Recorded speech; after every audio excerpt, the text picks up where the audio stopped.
Okay, I want to talk about a set of moving basics that I use in my dojo. I first learned this from Alan Griffin Sensei, who was a student of Seki Sensei. This isn't really specific to any style. It can be used by any style. And what it does is it allows the students an opportunity to do repetitive techniques while they're still learning the techniques, but also get a physical challenge. Often when we're doing kata, we have to think about what comes next, right? Because it can be a uke and then a tsuki and then something else turns. This way it's all in one direction forward and all in one direction back. And the techniques are complementary to each other. So the attack going forward is complemented by the defense coming back. So I'll do a couple sets of them. So we start off first just by teaching the person how to walk, right? So in Matsumura Shorin-ryu, which was the system I learned it from, they had a pivot the toe in straight step. It's important that the hips turn on this. And what you can notice, John, if you pan down on my feet, please. When I pivot my heel in like this, it forces a rotation in my pelvic girdle. When I drop my toe down and then I put the weight back on the heel, it turns the hips. So if you can pan up on my hips, when I pivot this in, you can see a little bit of a movement in the pelvic girdle. Well, when I settle that back down, it comes back. This becomes complementary to a technique, whether going forward or back. Now when we go back, we do the opposite order. We straighten the back foot, we step back, weight goes on the ball of the foot, and then the heel. So straight step, and then we settle down on the heel. It allows a reorientation of the hips coming back. So when I come here, if the technique is a Soto Uke, when I settle that weight down, it anchors the Soto Uke. If it's an Uchi Uke, when I settle the weight down, it comes in onto an Uchi Uke. Okay, so the first technique is a Gyaku Tsuki, right? So they'll step in, toe touch, heel.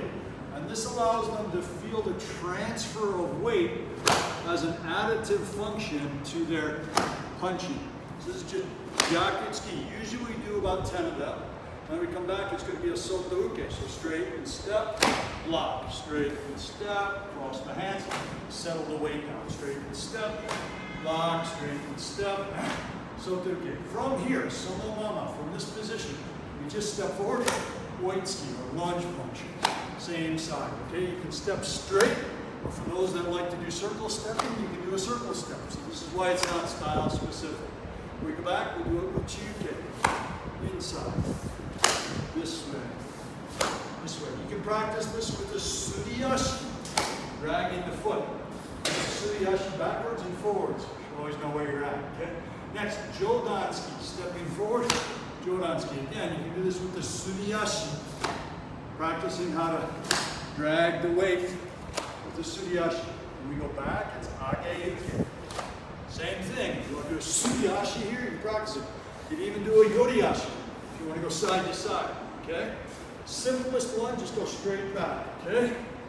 Next one, after this we'll do Renzoku Tsuki. So one step, two punches. It's key to have people use their hips on both techniques as opposed to just using the arms. So use the hips and hips. In between each technique, they have to relax so it works again. If they're stiff, it tends to not be very fluid. But if you relax in between each one, it becomes very nice, okay? So I should have been, when we come back, same hand, Uchi Uke, Soto Uke. Uchi Uke, Soto Uke. Now there's three kinds of Soto Uke we can use here. This one, or this one if you prefer. This one, where both the radius of the ulnar contact, or this one, where it's sort of drawing in.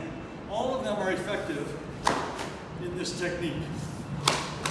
All of them work just the same, okay? From here, next, tsuki, so we step forward, tsuki, and then Mae Geri. We leave the hand out as a gauge as to whether or not I've released the stiffness in my upper body. If I remain stiff, I tend to get a little bit of extraneous movement in the arm. So this is a good way to know whether or not after the punch I've released or if I'm still stiff. When we come back, it's a Uchi Uke, and then we change into a Kokutsu Dachi, Gedan Barai. So it's here. And there's two ways that I can change into the Zenkutsu Dachi, right? I can take my back foot and go back, or I can use both feet, go forward, or I can just go forward with my front foot. The important thing though is to transfer the power and the weight from the stability of the stance. Next, I've added a Kokutsu Dachi. Arakaki Sensei didn't use a Kokutsu Dachi, but we use it in our Kobudo, so I use this for a Kokutsu Dachi. So forward, Kokutsu Dachi, Shuto Uke, this way. And then when I go back, I use a Nekko Ashi Dachi on 45, and I add a front leg, front kick.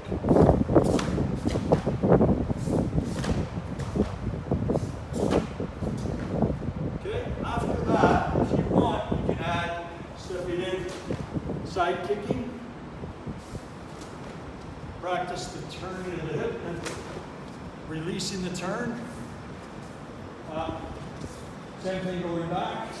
So stepping, turn the hip, drive through, step, drive through, step, drive through, turn, and use this unturning to generate power for the kick. And that's just some simple moving kihon.